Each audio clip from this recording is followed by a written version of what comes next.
The film opens with a mysterious man standing on a hospital rooftop, talking to himself in a broken, desperate way. He pours oil over his body and shouts, "You think you can stop this? Then try. But today, you'll watch me burn." Then he sets himself on fire. We don't yet know who he is or why he did this. That unfolds later. Next, we meet Dr. Marianne Winter, a child therapist who moves from New York to Scotland for a fresh start. Though she tells people she loves rain, the truth is she's trying to escape her painful past and begin a new chapter in life. Marianne joins a mental health clinic in Scotland. On her first day, Dr. Maureen shows her around and tells her she'll soon start her first patient session.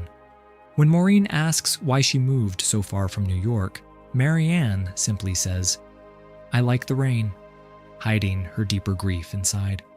Marianne specializes in treating mentally ill children. She has been hired to replace Dr. Martin, the same man we saw set himself on fire at the beginning. Her first patient is Karina, a small, frightened girl who doesn't speak and always looks anxious. However, Karina doesn't play an important role in the main story, so the focus quickly shifts away from her. After meeting Karina, Marianne sees her second patient, Manny, a quiet 10-year-old boy who doesn't talk to anyone and spends all his time drawing. Manny lost his parents in a car accident and now lives with an adoptive mother, but he has never spoken to her either. During their first session, Marianne gently asks Manny what he's drawing. Manny stays silent. She reassures him, saying, "I'm not Dr. McVitie. You can talk to me if you want. I won't force you." Finally, Manny breaks his silence and says, "Whenever I talk, people don't like it because of what I can do." Marianne asks why. Manny replies, "Because I can do anything. I can even create, like you." He hints that he somehow created Marianne, as if he has godlike power. Marianne finds this strange, but doesn't take it seriously since she thinks Manny is just a deeply troubled child. That evening, Marianne goes to a local bar and notices a Scottish man named Kieran. She is drawn to him immediately, but doesn't have the courage to speak. At the bar, she meets a woman from the clinic who knows Kieran and invites Marianne to their book club, suggesting she should come sometime. On her way home, Marianne passes through a tunnel and witnesses a horrible car accident. 2 cars have collided badly. One man is severely injured and dies before help arrives. She is deeply shaken by this incident. The next day at the clinic, Marianne looks through Manny's case files and notices his drawings. To her shock, one of the pictures exactly matches the car accident she saw the night before. This deeply disturbs her. She also notices that Manny often draws a pig in his pictures, almost as if it's a recurring main character in his world, though she doesn't understand the meaning yet. During her next session, she immediately asks Manny why he drew that accident scene. Calmly, Manny admits, "I caused that accident." Stunned, Marianne asks if he just imagines these things. Manny answers, "It's real. You are here because of me. Without me, you wouldn't exist either." Then, Manny says something even stranger. He tells Marianne that there's a gun inside her desk drawer. Marianne doesn't take this seriously at all and laughs it off, thinking he's just making things up. That night, Marianne dreams about her past. In the dream, she and her husband are traveling together when their car breaks down. A man offers them a ride, but later they get into a terrible accident and her husband dies. This wasn't just a dream, it really happened.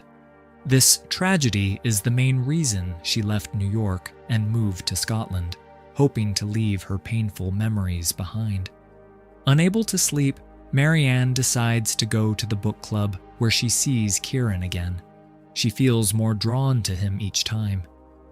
After the meeting, they chat outside and she offers him a ride home. Kieran invites her in. but she hesitates and leaves, later regretting it deeply. The next day at work, while looking through Manny's files, she remembers what he said about the gun in her drawer. Curious and nervous, she decides to check. To her shock, she actually finds a gun there. She asks a staff member if Manny had entered her office, but they say no. No one saw him go in. Now, deeply troubled, Marianne receives a terrifying phone call. A man tells her to kill someone, or else he will kill her. When she asks, "Who will kill me?" the caller hangs up. Marianne starts to wonder if Manny's words and his imagination might be influencing reality.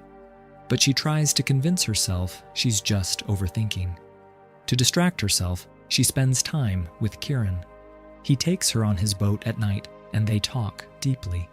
Marianne shares her painful story, how she lost her husband in the car accident and hoped moving far away would heal her. But in Scotland, she feels like she's entered another strange world and often doesn't know what she should do. Kieran comforts her, telling her not to overthink and that everything will be okay. The more she thinks, the more lost she feels, so he encourages her to let go and live in the moment. The next day, during a staff meeting, Marianne brings up the disturbing phone call. She explains that a man ordered her to kill someone, or else he would kill her.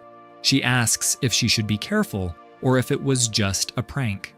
But no one in the meeting, not even the director, takes her seriously.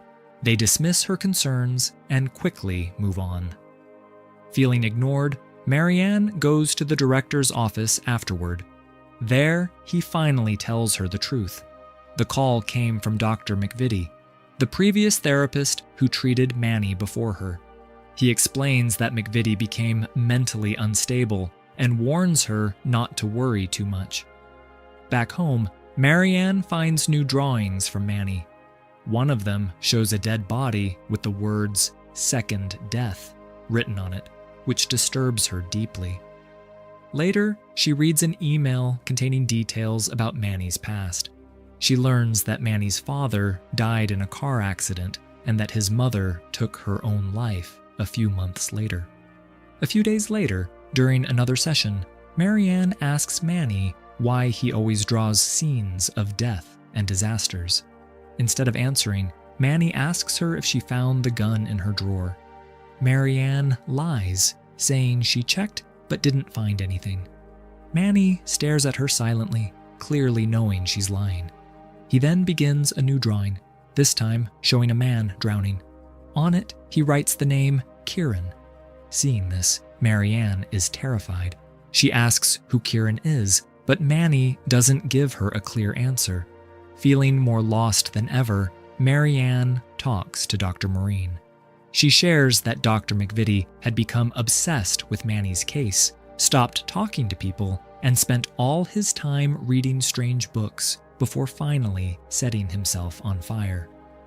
This revelation makes Marianne even more anxious and scared.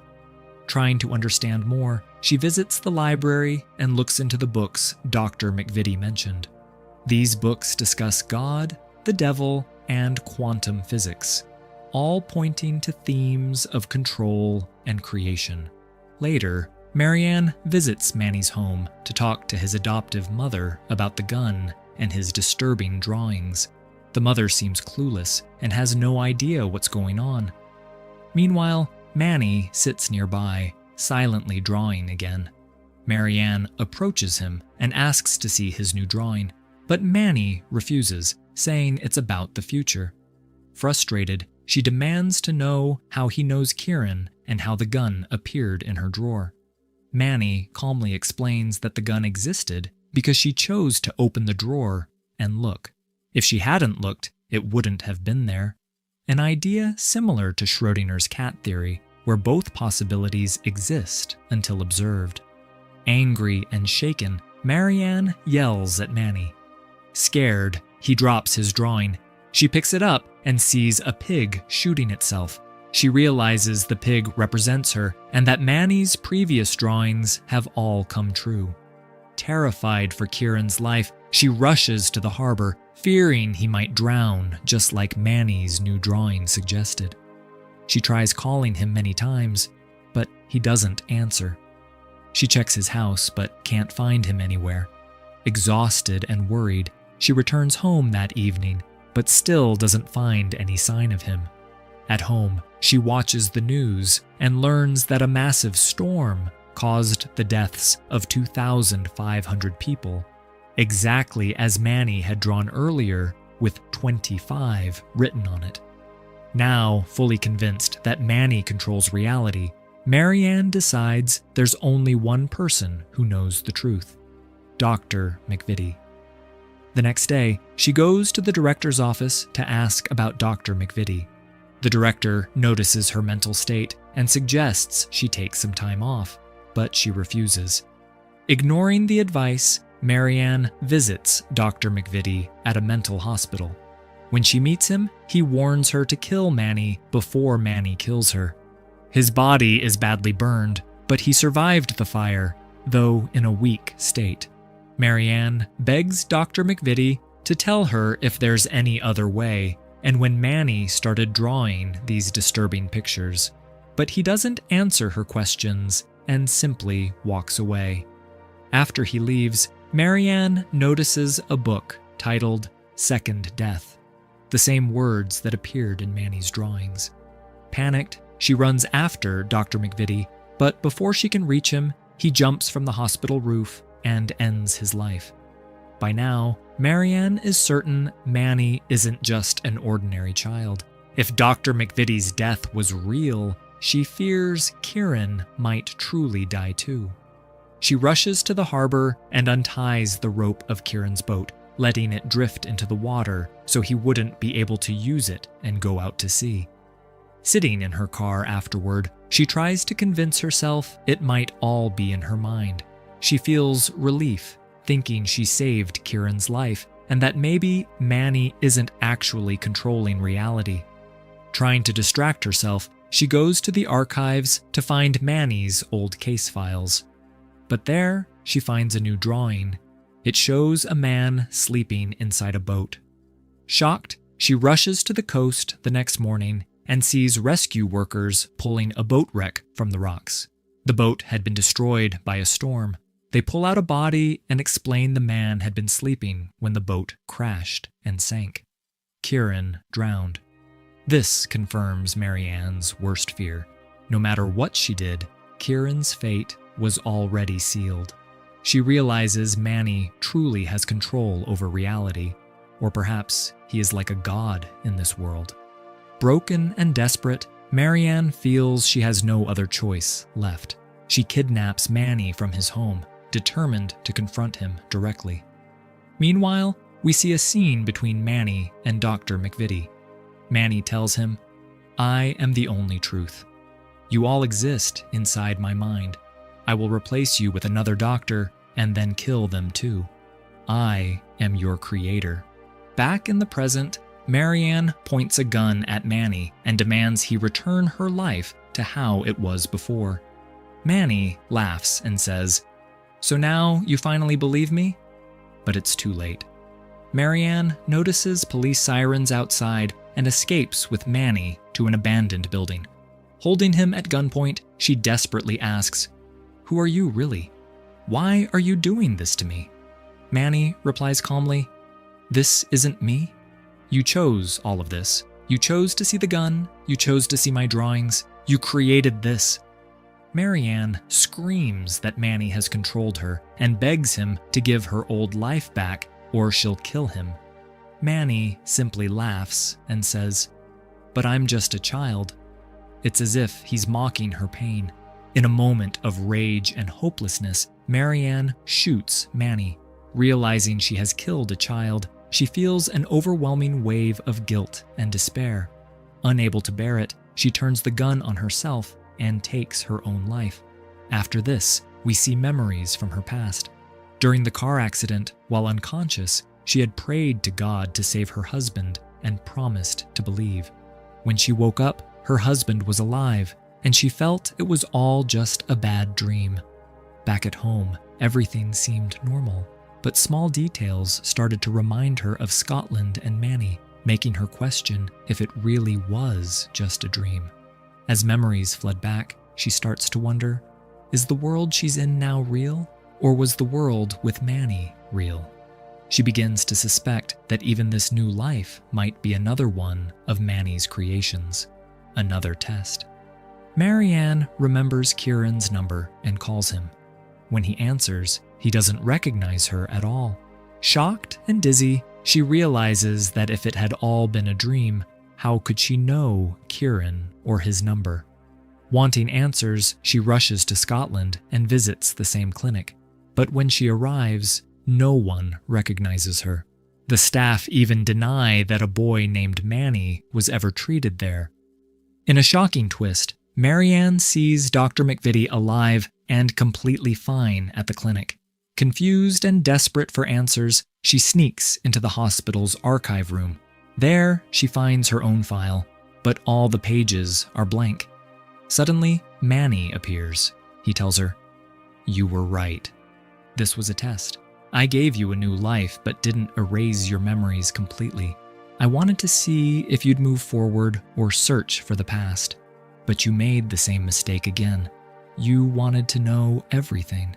When you called Kieran, he fell down the stairs in the dark and died. This happened because you couldn't let go." Heartbroken, Marianne begs Manny to leave her alone and return everything to how it was before she knew him. Manny disappears. When she opens the file again, she finds a gun hidden inside and a drawing showing her husband's death. At that moment, she receives a call saying her husband has died in an accident, just like in the drawing. Panic-stricken, she runs outside with the gun, screaming Manny's name. The police arrive and find her in a distressed state. In the next scene, she is shown in a mental hospital with Manny sitting nearby. Finally, the story reveals the truth. After losing his parents, Manny felt abandoned and blamed himself for not being able to save them. He questioned God and created his own imaginary world to escape his pain. A world where he controlled everything, shown through his drawings. Marianne realizes she wasn't real.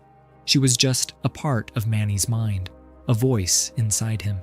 She tells Manny he needs to face his fear and accept the truth. She reassures him, saying there's nothing to fear and she believes he can do it. This time, Manny listens to her. He goes to his adoptive mother and finally opens up, allowing her to hug him tightly. Meanwhile, in Manny's imaginary world, bright light surrounds Marianne, and she slowly disappears. This shows Manny has chosen to leave his fantasy world and return to reality, deciding to truly live again. And that's where the film ends. A powerful emotional conclusion about grief, guilt, and finally finding the courage to heal.